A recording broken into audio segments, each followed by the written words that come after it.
there, I'm here at Artemis, diri sa May Lopez Haina. So, as you all know, no, diri ko nagapalit og dog food para sa akong feeding. And, you know, at the same time, no, supporting a friend, si Barbie, no. So, she's the owner of Artemis, ASD, and Barefoot, no. Kanang naa din na makita nimo sa bangkerohan. So, that's why diri ko nagabay, no, na may uban nga dapat palitan, but you know, showing tabang, showing support, no, and at the same time I am endorsing, no, Artemis and the two others kay, you know, giving back, no, the goodness nga iyang gihatag sa atua.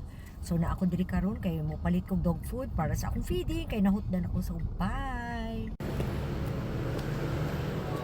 Hello Willow. Yes, ma'am. Sorry, dili ko Willow, Charla.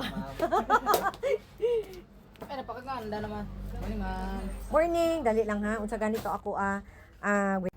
So unsay benefit sa Good Boy? Wala siya. Kung ikumpara nimo sa uban nga murag pare-pareha lang niya price. O ikaw tumag, ikaw na maligya. Dali, go. So unsay difference sa Good Boy among the other dog food?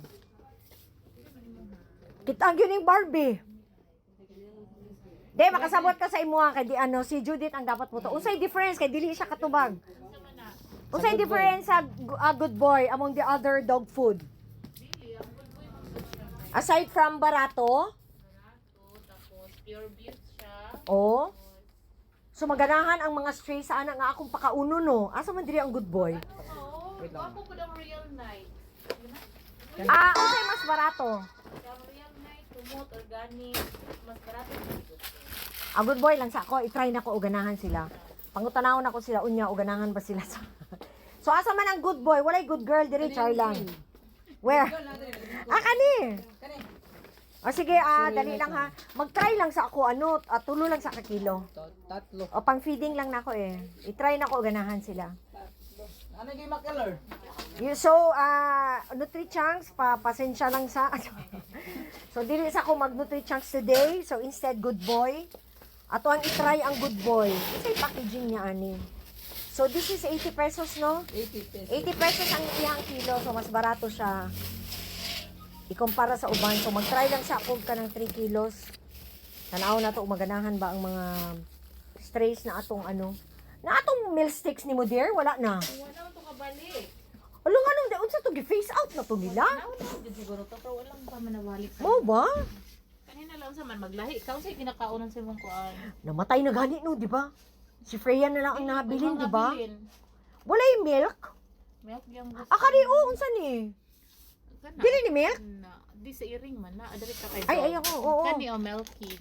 O sige, milk 75 lang. pesos Mas lang. ganahan magud sila sa milk. So again, ladies and gentlemen, pag Yes. nangita mo og mga, you know, kay kinahanglanon sa mga iruog sa mga iring ninyo, kompleto gid diri sa Artemis, no? So if wala mo'y car and then maglisod mong parking diri, pwede mo sa Barefoot, of course. Di kung puno. So pwede mo sa Barefoot and pwede pud mo sa ASD in Bangkarohan. So dito, pwede ra mo dito. Pero yun lang, kung may sasakyan kayo, murag maglisod mong parking dito. But if you have a car, adto lang din mo diri. So diri ko nagabay. So again, giving back, no, the goodness nga ginahatag sa ato ni Barbie. So she's the owner, ang gwapa, pero mas gwapa ko, Charlang. So giving back the goodness, so that's why I am endorsing, no, Artemis gid. So kompleto gid sila tanan-tanan dinhi. And makapili mo sa pinakabarato o sa pinakamahal nga dog food nga naandan sa ato ang mga fur babies. So of course cat food naa sa diri. Cat litter di ba naa po dear? Yes, Of course ang mga treats nga ba paborito diri dati nila Mulan, pero tai chi naman ang mga fur babies ako na uban. Naa sad sila yung mga shampoo and all. Basta naara ni sa Lopez Haina. Bye.